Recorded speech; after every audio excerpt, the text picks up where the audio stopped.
Good afternoon, ladies and gentlemen. This is just another tinfoil hat speaking to you from the future.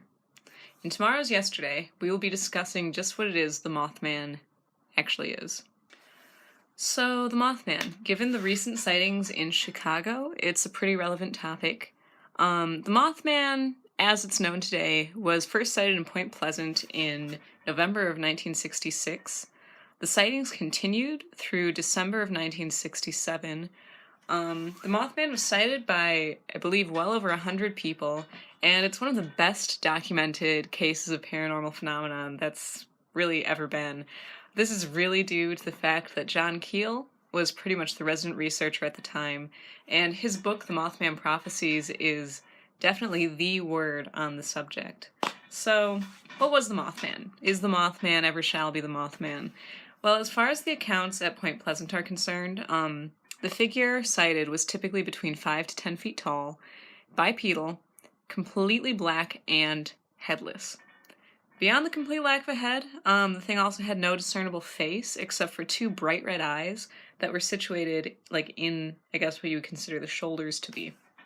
It had wings the length of a man's arm about, and although that wingspan makes it physically impossible for it to fly, it was often seen flying through the air. A lot of witnesses reported that it emitted loud, shrieking, almost mechanic noises that were compared to bad vacuum cleaner belts or giant mice. Which, that would be pretty awful. Giant mice, I think they'd be freakier than the Mothman. But anyway, however weird that may be, the rest is even stranger. UFOs plagued the skies of Point Pleasant and the surrounding area, and the mysterious men in black descended upon the town in droves, often terrorizing witnesses of the Mothman and the UFOs. I could go on about this activity all night, but that'll be another video. So, people who saw the Mothman were struck with acute conjunctivitis of the eyes caused by exposure to actinic rays, and sometimes also had radiation burns on their skin. A select few of them began having nightmares of some oncoming doom, and this included Mary Hyre, who was a lead reporter in the area. Although Mary Hyre herself never saw the Mothman, she worked very closely with John Keel and also saw a few UFOs during that time. She had this dream where Christmas presents were floating in the Ohio River, and she saw car lights beaming out of the water. And of course, in and of itself, that sounds very random. However, this is precisely what happened on December 15th of 1967 when the Silver Bridge collapsed and 46 people were killed in the tragedy. The odd thing is that after 13 months of continuous Mothman sightings, the Mothman just vanished. With the Silver Bridge collapse, it just took off. So why? A few more superstitious people have blamed the Mothman for the bridge collapse, saying that, the Mothman was sighted on the bridge in the days leading up to the collapse. However, to vaguely quote Ivan T. Sanderson, a slip of the program and suddenly horses push carts instead of pull them. Because the Mothman was not original to Point Pleasant, just the name. The idea of an omen has its spot in every world culture, and beyond that, the image of the Mothman, of a dark, winged figure, typically headless, typically screaming, has appeared before catastrophes, for a long time and all throughout the world. So, a few examples preceding a major escalation in the Crimean War of the 1850s, two opposing ambush groups became super disoriented when they saw a huge, headless, crow man thing circling above them. Again, in 1978, a dark winged monster, now known as the Freiburg Shrieker, blocked mine workers from entering a mine in Freiburg, Germany. It just stood in the entryway of the mine, just screaming its head off. Well, if it had a head. If it had a head, it would be screaming its head off. But, it would not let anyone in. Suddenly it just vanishes. It just, poof, goes away. And moments after that, before anyone can get into the mine collapses. So it prevented 26 people from entering a mine that was going to collapse.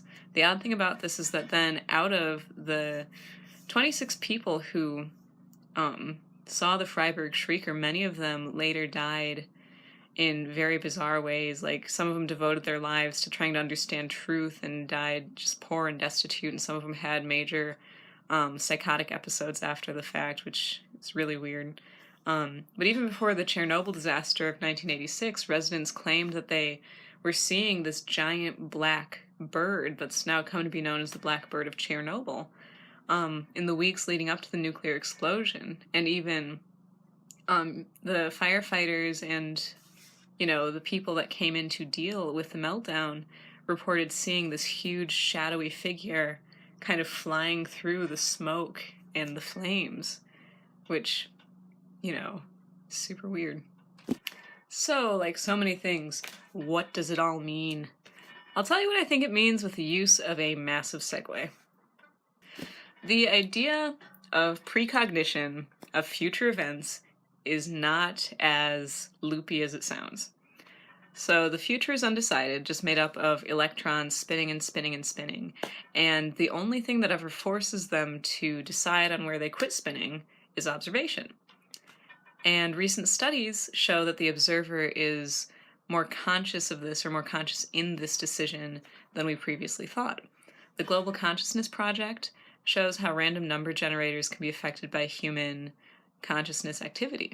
So although in theory the numbers should be completely unpredictable because they're randomized, hence the name random number generators, when major events happen, a subtle structuring to the numbers occurs. The morning of 9/11 is probably the best known example. Before the attacks happened, before the world was, aware of what was going to happen, a massive deviation from the expected values showed that the collective unconsciousness of the world had already anticipated it.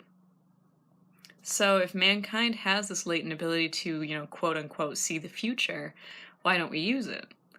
Well, that's the funny thing, is that mankind's psychological evolution might be to blame for that. Because, again, in every culture we have the idea of fortune tellers, prophets, people who could see the future. But over time there's this general disregard for these people. Even in the Iliad you have, two really great examples. You have Laocoon, who prophesied against the Trojan horse and was eaten by sea serpents. And then you have Cassandra, who was fated as being able to see the future but never be believed. So, and all throughout mythology you'll see this. There's this idea set up that, yeah, we can do this, but we're not going to. And then of course you have, witchcraft becoming punishable throughout much of the Christian world, especially in the Middle Ages, with the, infamous burnings at the stake and trial by ducking. So what does the collective unconsciousness of humanity do but create an omen, a symbol of disaster, an energy manifestation of our knowledge of what may be? Classified among John Keel's ultra-terrestrials, the Mothman is different in the fact that it seems intrinsically connected to human affairs and human consciousness, kind of more like a tulpa or a thought form, or if anybody out there knows of Philip the Ghost.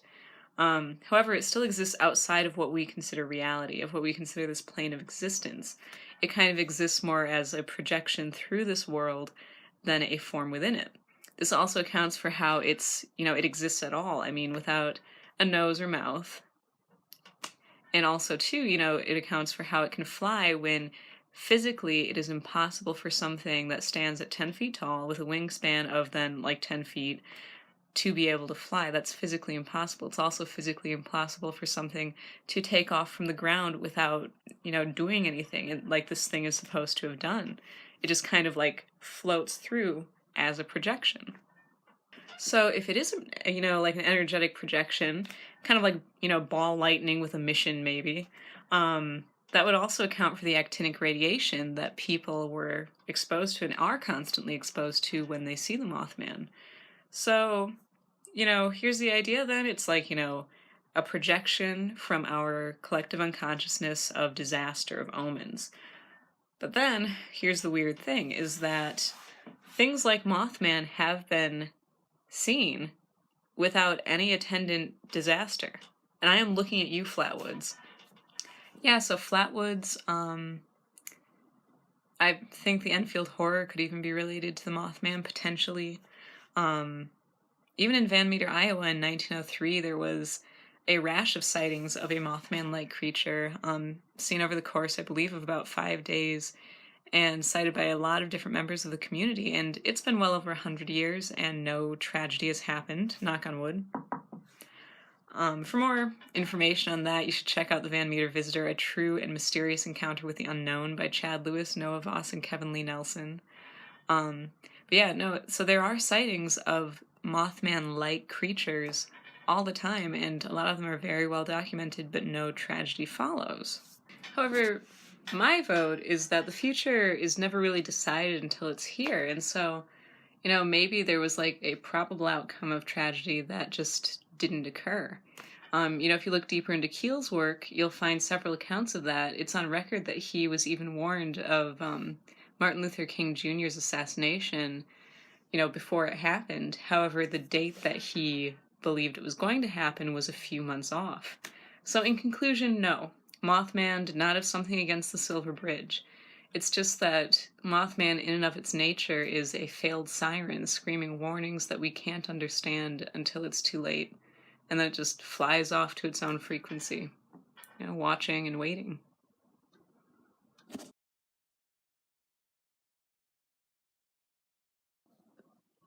Do